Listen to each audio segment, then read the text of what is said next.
Okay, so you all know it's a condition when a woman develops high blood pressure after 20 weeks of gestation with significant protein in the urine. And it is one of the major causes of maternal and perinatal morbidity and mortality. So what the NICE described from publication in 2019, that's the high-risk women when they have high blood pressure, kidney disease, autoimmune disease, and all that, or when there is 2 or more moderate risk factors, such as first pregnancy, age more than 40, or when the interval, pregnancy interval is more than 10 years. What the NICE criteria gives you is that the detection rate just based on the history, you can detect about 40%. So when I, this is my study that I published. It's a meta-analysis I published in the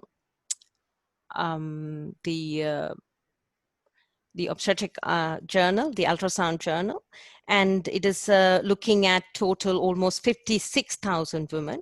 So what we found was that for early onset preeclampsia, it is what happens before 34 weeks of gestation. Just by using uterine artery Doppler in the first trimester alone, you can increase the detection rate up to 47.8%. But when you include the history with the uterine artery Doppler and the mean arterial pressure, the PAPE, and in particular the PLGF and another which is another placental hormone, you can increase your prediction for preeclampsia up to 95%. But currently not many hospitals offer this service, and we are trying to move away from NICE, but unfortunately there's lots of battles. I'm sure you all have gone through that in your unit when you're trying to set up your services. So this is another big meta-analysis looking at starting aspirin. You all know the trophoblastic invasion. About 90% of the invasions happen in the late first trimester. So it is so important for us to target those women. So that is why the first trimester screening for preeclampsia becomes so important. So the preeclampsia, when you start aspirin before 12 weeks of gestation, you can reduce the risk of preeclampsia quite significantly. Likewise, it can also reduce the risk of fetal growth restriction and intrauterine death. So current evidence on the ASPRE trial, the ASPRE trial that was published about a couple of years ago showed that 150 milligram of aspirin started around 12 weeks of gestation should improve the outcome for those women at risk. Any questions on that? I can't see any, but I'll ask one. So in UK, do they have, most of the units have that risk stratification based on the NICE guideline? Yes. And start on aspirin. What is the dosage? Is it 75 or some people? It's 150. So with a new guideline that was published in June 2019, what they had said is 75 to 150 milligram. So, they left for the units to decide whatever the dose, people were prepared to. So, which is good because it gave people the chance to choose on the dose. So, which is what we needed, in fact. I think most units are moving towards 150, I believe. The other thing I want to ask is, you mentioned about uterine artery Doppler. So what is the best time you could undertake a uterine artery Doppler? So apart from the history, so would you combine the uterine artery Doppler as well, so that will give an additional indication, development of preeclampsia and fetal growth restriction? Yes. So because again, it is to do with training. Uterine artery Doppler done in first trimester along, as I said to you earlier, along with all the other markers. Even if you say mean arterial pressure, you don't need everything. If I could go back onto that. Even if you do uterine artery Doppler and the mean arterial pressure, your detection rate goes almost to 90%. You don't need to have any of the other ones done. So that is done at 11 weeks. So, so this is why I think, but at this moment, you can remember even with Down syndrome screening, the nuchal translucency, it took how many years before it was introduced? More than 10, 15 years before it got implemented within NHS. So it takes time. So we are hoping that hopefully, in the next 5, 10 years, it will be implemented. But our sonographers at Newham Hospital, they've been trained, but obviously we have to work alongside the other hospital, which is part of the Bard cell. So there's been some delay, but we are hoping to move on to uterine artery Doppler at 11 weeks when they come for their first trimester screening. So that is what we intend to do. I think in like countries like Sri Lanka, they can adopt the uterine PI and the MAP together. Exactly. You said about 90%. Yeah. It doesn't take long, literally, because I did my research on uterine artery Doppler along with all the other markers. It takes literally 2 minutes to do the uterine artery Doppler and first trimester. It doesn't take any additional time. So, I see why it cannot be implemented. Okay. So one question coming, what is the cutoff value of MAP that you would consider as significant? So for that, you need to, it is a prediction model that you will have to use for your background, because every place will have a different, so it need to be like, for Down syndrome, it need to be customized according to the age, according to the weight, according to, so it need to be customized for that. So that is, it has to come as a multiples of medians. I'm not sure how much I can explain on that, but so it has to be, if it is in Sri Lanka, you need to then take all the Sri Lankan population, and then along with that, it comes the age, the BMI, and other kind of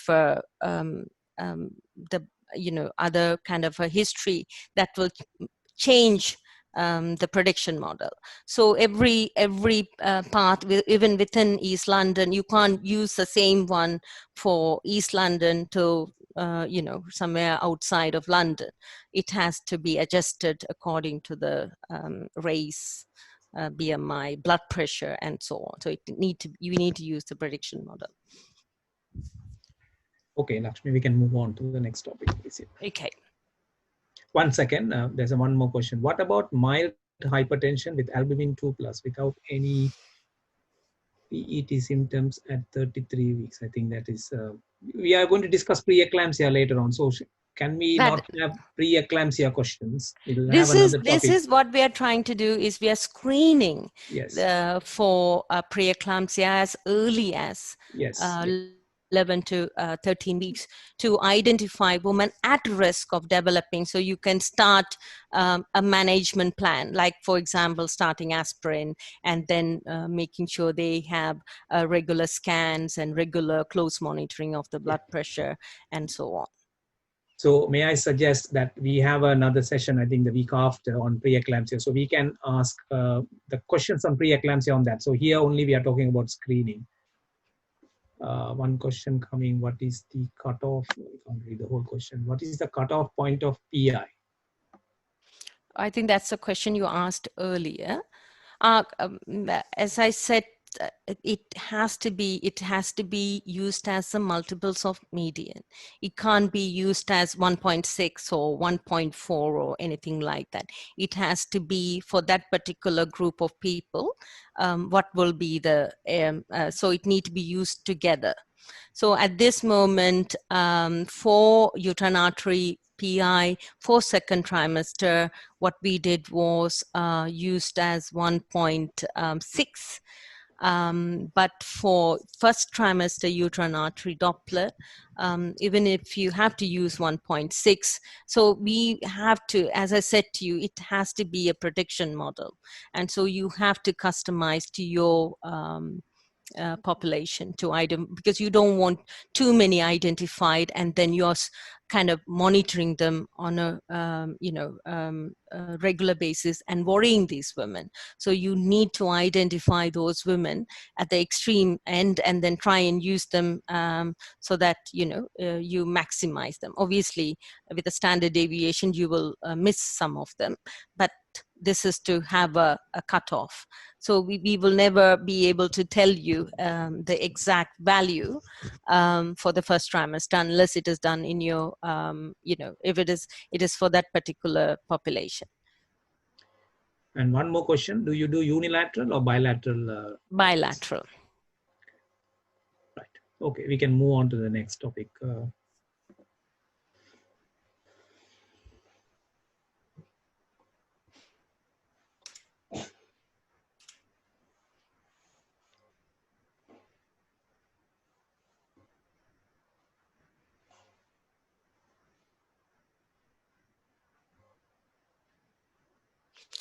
Okay, so I just want to go through this about rhesus disease. There are two pathways. One of them is the routine antenatal anti-D prophylaxis, and the other one is looking for the free fetal DNA. I'm not sure what they offer in Sri Lanka. So let's say when they start developing antibody, you understand the antibody for those rhesus negative women, and the baby is rhesus positive. So it starts developing antibody, but it is not only in the future, but it's only for the future pregnancy it starts to have its effect. If the next the pregnancy, the baby is rhesus positive. So you measure the titers. So if any concern, they get referred to the fetal medicine unit. And one of the biggest advancements in identifying babies with anemia is the middle cerebral artery Doppler. If the peak systolic is very high because the baby is anemic, that is because the viscosity of the blood is very thin. So the velocity tend to increase. So when you measure the velocity, that tells you whether the baby is anemic or not. And there is a graph that when you plot them, then you know the chances of the baby is high or not. And chances of you getting it wrong when you use this graph is extremely low, because it has got an excellent predictive value. Okay, so once identified, then what we do is we perform codocentesis, and where we transfuse blood to the baby, and sometimes we may have to do more than once. This is showing how we can, if we didn't do any of this particular one, this baby here, is you may end up having babies with severe hydrops. But even at this stage, when you transfuse the baby, all these hydrops resolves.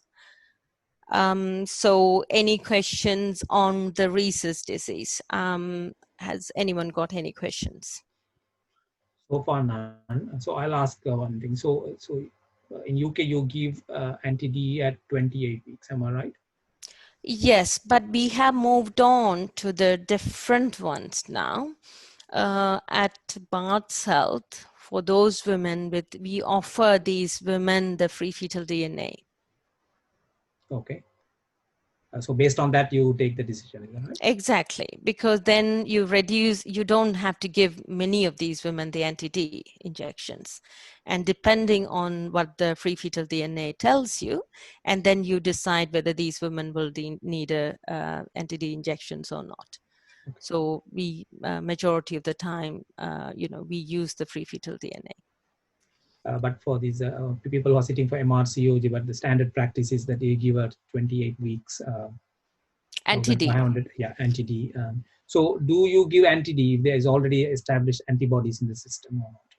No, you don't, because if there is already an antibody, you have to do the check the titer, and then depending on the titer, you bring them to the fetal medicine unit to measure the middle cerebral artery Doppler. If the Vmax is high, then obviously you need to refer to a tertiary center to decide whether this baby will need a transfusion or not. Do you, because of this is very well run in UK, do you very often see high drops with rhesus negative women, or is it very rare? In UK, it is very rare, but it is not unheard of. It is not often related to the rhesus disease, but it is tend to be infectious cause or something like that, you know, non-rhesus reasons. So we tend to see anemia, and then, you know, or especially with the infection causes. But definitely, it is, you know, rhesus disease. To be honest, in the last 2 years, I have not seen at all. I have seen it maybe 3 years ago. That was, I think, a patient who had come from abroad, but we hardly see. A question: when you from the listeners, when you give a dose of anti-D at 28 weeks, how long its effect lasts in the system? If the woman comes with APH at 30 weeks, do we need to repeat the dose? When a woman comes in with, because they do a Clyhor test, is it not? Yeah. At that gestation, and then depending on that level, then you can decide whether anti-D is needed or not. So the hematology team tends to let us know how we manage depending on the Clyhor levels. One more question: is it repeat at 34 weeks? I don't know in UK. Is it repeated? No, once given at 28 weeks, we do not repeat at the 34 weeks until then. Once a baby is born, then you you know, you check on the cord blood. Yeah. There are no more questions. One more coming. What is the indication for intrauterine transfusion? Intrauterine transfusion is when you have the Vmax, when you see the velocity of the middle cerebral artery Doppler is very high. That is what we call it as a Vmax, the peak systolic. It's very high. Then when you, because it depends on the gestation, so when you plot it on that particular graph, because there is a graph that we all have, it's all embedded. So when it goes above that standard deviation, you know this baby is anemic. At that point, you will refer to the tertiary center, and they check they do the Codocentesis, and then transfuse depending on the level of the HB. No further questions, Lakshmi, so we can move on to the next. Okay.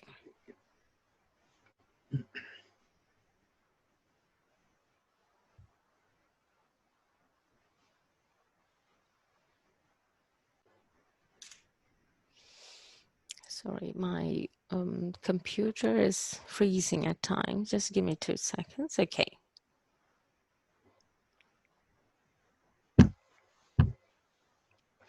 So I just want to touch on twin-to-twin transfusion as, again, one of the major advances in fetal medicine.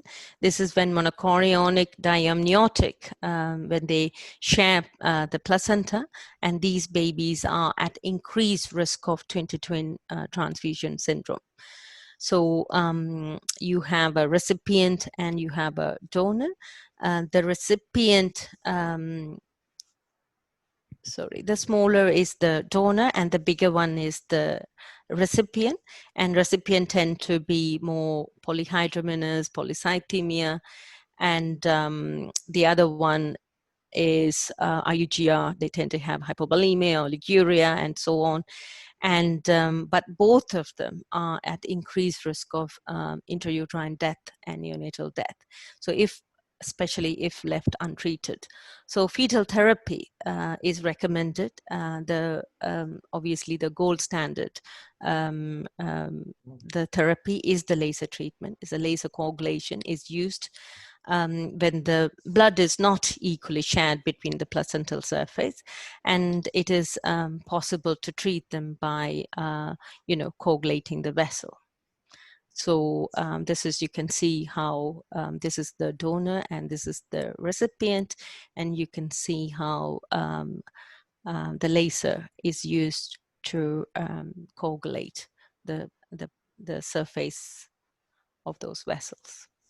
And so once you have done them, as if it is picked up earlier on, the outcome is very good, and these babies tend to do very well. So this is why we monitor them so closely in pregnancy, and they are monitored in fetal medicine unit as early as 16 weeks. And we see them every 2 weeks in fetal medicine unit. And if there's any evidence, obviously these babies are referred to tertiary center like King's College or UCLH in London. And then the laser is performed, and a majority tend to have a good outcome.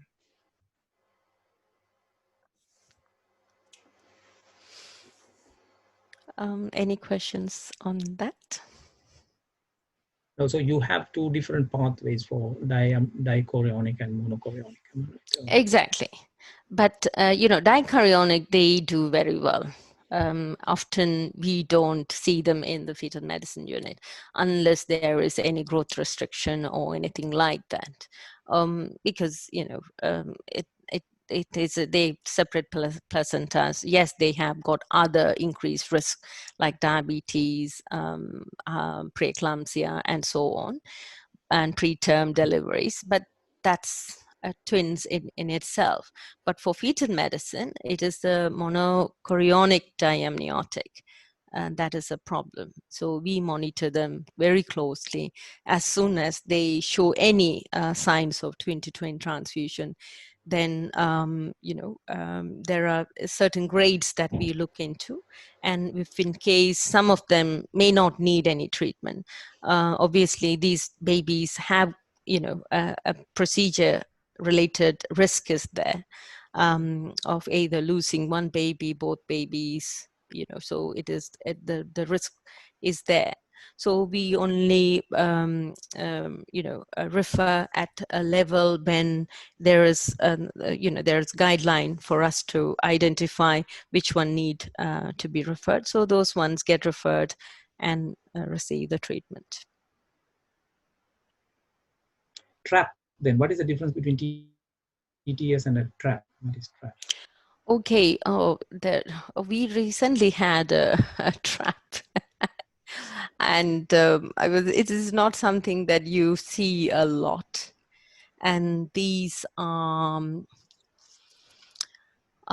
it is not a, it's a baby it is not really a baby as such. It has got the circulation that these babies, it's just a torso. Hasn't got any brain or anything like that. The head is nothing, upper part of the baby is not there. So, but it kind of forms, I wanted to find a word for that. It tends to do exactly the same like the twin-to-twin transfusion syndrome. So as soon as you see that kind of, it's not really a baby, and it's kind of like not fully formed baby. As soon as you see that, it is trap. And then you will want to, obviously, the only way you can make sure the other babies survive is by by doing this coagulation. Once it's done, it is sorted. But it's important to realize, probably the number of times we have about 6,000 to 7,000 deliveries a year.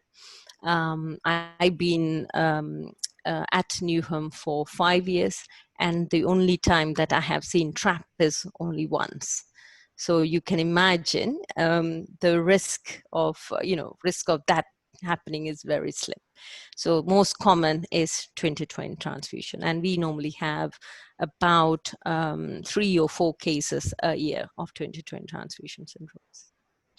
One question comes, will you recommend ablation when there is abnormal Doppler evidence in one of the fetus with evidence of TTS? Yes, because it all sometimes it depends what kind of abnormality you're talking about. Sometimes it can also be a growth restriction. So there are lots of, it's not just the Doppler that you look for. You look for, as I mentioned to you earlier, you look for the amniotic fluid volume, the size of the babies, and many other features, the bladder, to decide whether it is a growth restriction or 2020 transfusion syndrome. And majority of the time it is 2020 transfusion syndrome. But it all depends on the gestation that, when you scan them. So let's say when you're scanning as at 32 weeks and there is a changes in the Doppler, these babies are ready to come. So why take a procedure as for 2020? Because if it were to happen, the 2020 would have happened well before 26 weeks of gestation. So these tend to be more related to IUGR rather than the 2020. Yeah, okay, we can move on, Luxmi, to the next topic. We are almost there, to be honest. Okay.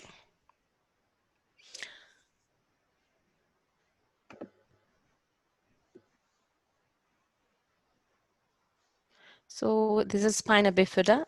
This is about managing a Spina Bifida in utero. I'm sure you've seen this in the recent news at UCLH, how these babies are managed, and it is currently a couple of centers that perform this, offer this treatment. One is UCLH and the other one is King's College. And you can see on here, this is the uterus being open and the baby's back is exposed. And you can see this is the Spina Bifida. So this is exposed to repair, and then uterus is sutured, and this is done before 26 weeks of gestation. So once this is done, you can you can see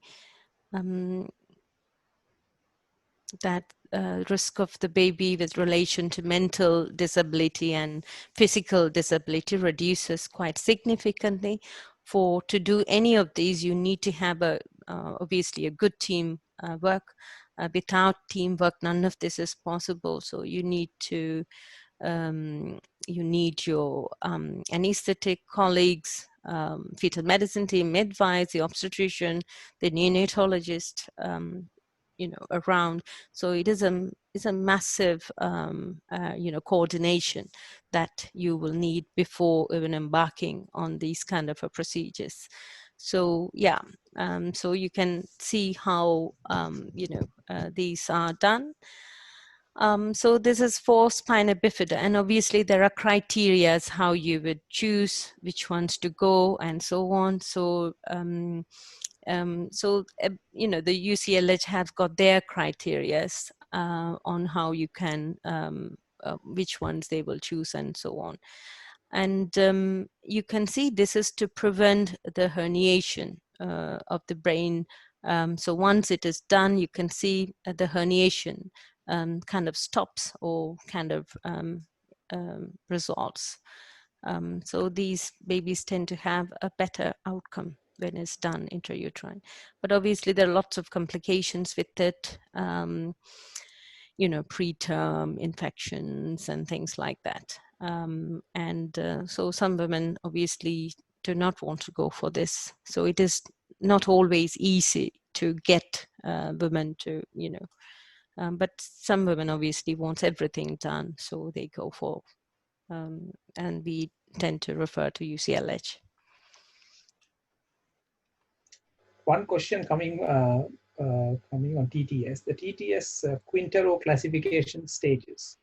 Okay, These yes. stages progress in chronologically or can present at stage 3 or 4 without evidence of early stages. Yes, it is very true. It does not always have to be chronological. I know that it can present in various form, definitely. Okay. Right. Any more questions? You can send the questions while I think, have you come to an end? Yes, I have come Okay. to an end. I'm not So sure. can we send questions? What is that? No, I'm asking them to send questions. You can talk Okay, on fine. this slide if you want. So while they are sending the question. Now you can see this is we did the Mums at Sri Lanka in November 2018. Raj, you were there too, and it was in north of Sri Lanka as well as in the Kurunegala. And it was absolutely a great experience for all of us, and we have had an excellent feedback. And we are hoping, we've done a similar project in India, Malaysia, and so on. And we are hoping we have already trained a few people in Kurunegala as well as in Jaffna. And we are hoping to take, for those who've been trained as a train the trainer, away from Sri Lanka, because they wanted to join us in Kenya and Uganda, which was one of our plans this year. But unfortunately, with the COVID, everything has to be postponed. So hoping that, we can continue something like this. And it does bring, the countries together, because there are lots of things which I think Sri Lanka has done so well in terms of maternal mortality. So obviously other countries wants to learn from Sri Lanka.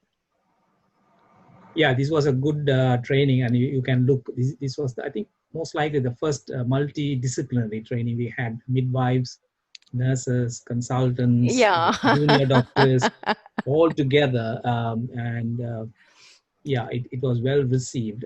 Yes. So, and then I think we all jumping in Dambul. I think I can see